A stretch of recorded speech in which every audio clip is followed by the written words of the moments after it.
It was the end of a very eventful trip in the US, and my Toastmaster colleague, whom I shall refer to as Henri, graciously offered me a ride to the airport in his red rented car. I hesitated in accepting Henri's offer, since I had the good sense of making prior arrangements with the concierge who would hire me a taxi.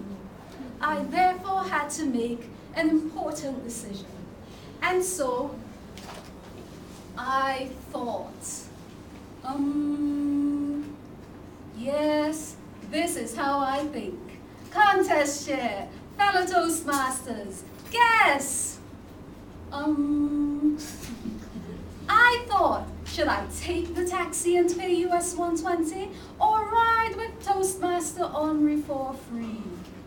For one brief fleeting moment, it occurred to me that, being a stranger to the state, that Toastmaster Henri may not know the way to the airport.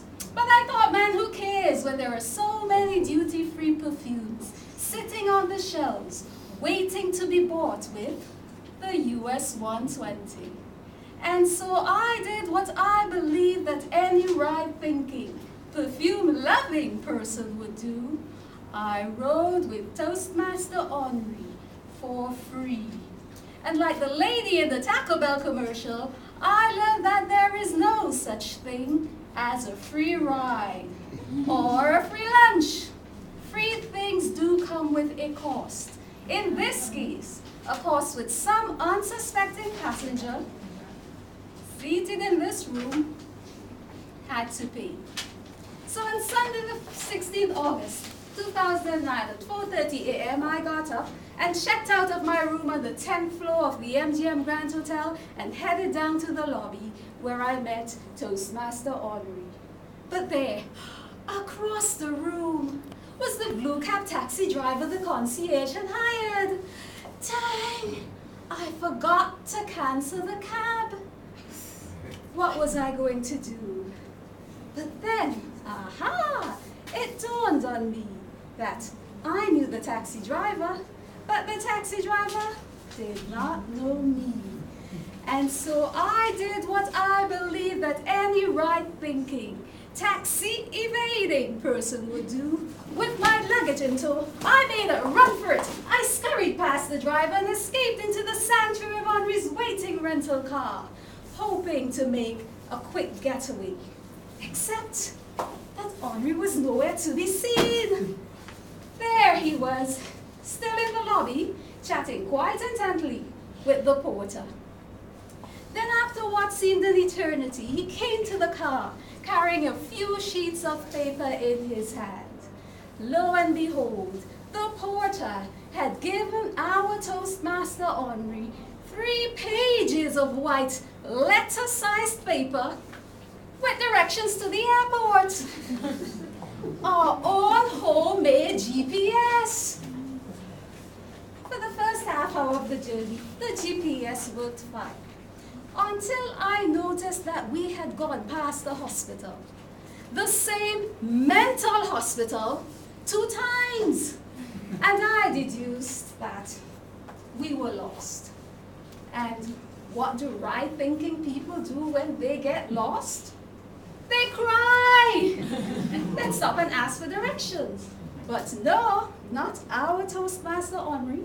Like the Energizer Bunny, he just kept on driving and driving and driving in circles until, reluctantly, he stopped and asked an early morning jogger for directions, then stopped and asked a teenage boy for directions, then stopped and asked an elderly lady and her daughter, who gave excellent directions, to another airport. And just when you think things couldn't get any worse, they did. The needle was on E. We were running out of gas. So with the search for the airport abandoned, a new search was launched for a gas station. Luckily, we found a self-service one. But before I could breathe a sigh of relief, Henri's credit card declined. By that time, it was 7 a.m. My flight was due to leave at 7:40. And so the search for a gas station was upgraded to a hut. Thankfully, we found one further down the street, pulled in, paid cash for the tank, and of course got directions to the airport from the gas station attendant. Then, like deja vu, we got lost again, pulled into another gas station, and asked for directions from a male customer who quite miraculously happened to be heading that way. So after receiving directions to the airport, from the porter at the hotel, the early morning jogger, the teenage boy, the elderly lady and her daughter, the gas station attendant, and the male customer, our Toastmaster Henri made a 1-hour drive to the airport in 2 hours and 10 minutes. Half an hour before my flight was due to leave. Goodbye, I waved, and tried not to get lost. Again and again.